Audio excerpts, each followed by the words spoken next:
Balance does not look like you getting to a certain state or a certain set of behaviors and you stay right there.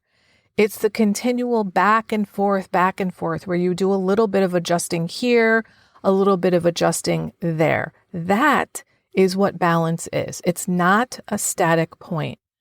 And it's that tiny little adjusting here and there that is the balance of life. Hi, I'm Barb Nangle. I want to welcome you to my podcast, Fragmented to Whole Life Lessons from 12-Step Recovery, where I help people heal their emotional, psychological, and spiritual wounds and make deep, lasting changes in their lives. I'm the founder and CEO of Higher Power Coaching and Consulting, LLC, where I coach people on how to develop healthy boundaries. On this podcast, I share my experience, strength, and hope from recovery.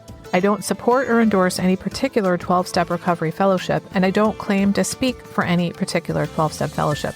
I also don't believe that 12-step recovery is the only way to recover. You might need additional help. My hope is that you'll find my words concretely helpful in improving your life, whether you're in recovery or not.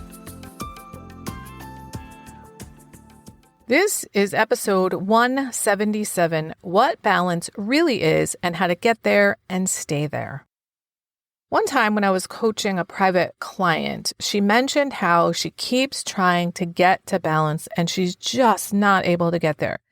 Every time she gets close, something happens and it throws her off. And I said, what's occurring to me as you're saying this is that I do a little yoga routine every day that includes tree pose. If you don't know what tree pose is, it's a balancing pose where you stand on one foot, you bend the other knee, and you bring the other foot up to touch the side of your standing leg. And I do it for 30 seconds on each leg daily. And the thing about when you do a balance pose is you're not standing stationary with the foot that's on the floor. It's not solid, fat on the floor the whole time. What's happening with that foot constantly is a little tiny tipping back and forth. When it's doing that, it's strengthening the muscles up and down your leg. And that movement that's causing your muscles to get flexed and strengthened, that is how you get to better balance. It's by continually doing this little teeny tiny back and forth motion. So I said to my client, that is what balance looks like. Balance does not look like you getting to a certain state or a certain set of behaviors and you stay right there. It's the continual back and forth, where you do a little bit of adjusting here, a little bit of adjusting there. That is what balance is. It's not a static point. And it's that tiny little adjusting here and there that is the balance of life. The fact that you're noticing and making adjustments is what tells you whether you're on track for a balanced life or not. If you're not even paying attention, then you can't possibly have a balanced life. Let's look at an example of someone who's trying to have a healthy work-life balance. It doesn't mean it's going to look exactly the same every week, where you work exactly 35 hours a week, go to the gym exactly 5 times every week, eat 21 perfectly healthy meals every week, and do 4 social activities every week. It means you're going to have to deal with things that come up from time to time. There are going to be weeks when you have a project at work, say, where you have to work more hours and then you end up taking time away from your family. Or maybe you volunteer for an organization and they have a big event coming up, so you have to take time off of work, or maybe skip going to the gym as many times that week.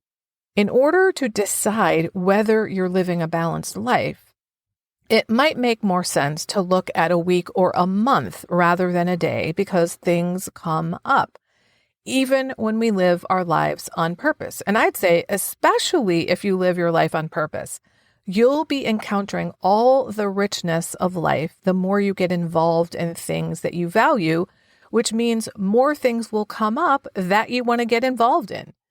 So if you want to have a balanced life, some weeks will follow a pretty similar schedule, and some weeks will not. Looking at a longer interval of a time, like a month, might be better during times when you have special projects or events that are outside the norm. So a balanced life when you're in special circumstances might be that you average exercising 4 times a week over the course of a month rather than exercising every single day, Monday through Friday.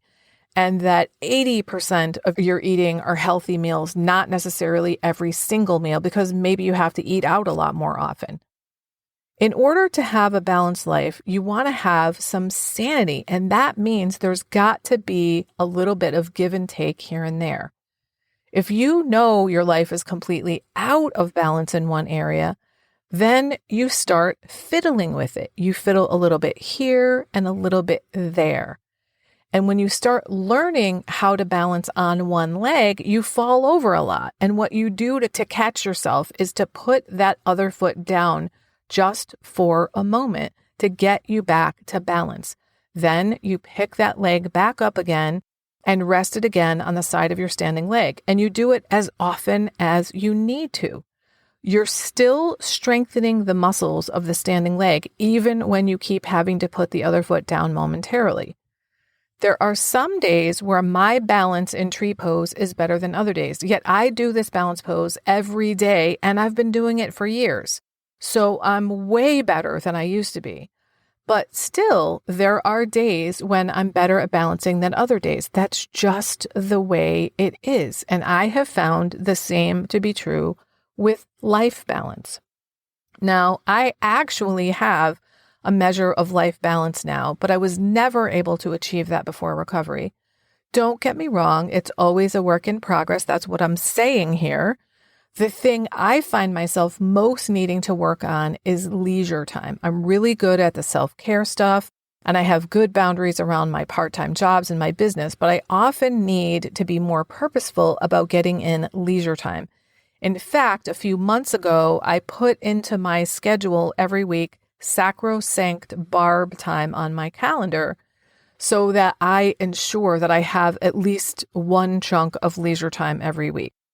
Now, I'd say recovery in general helped me to achieve balance in life, mainly learning how to have healthy boundaries so that I could actually show up for myself.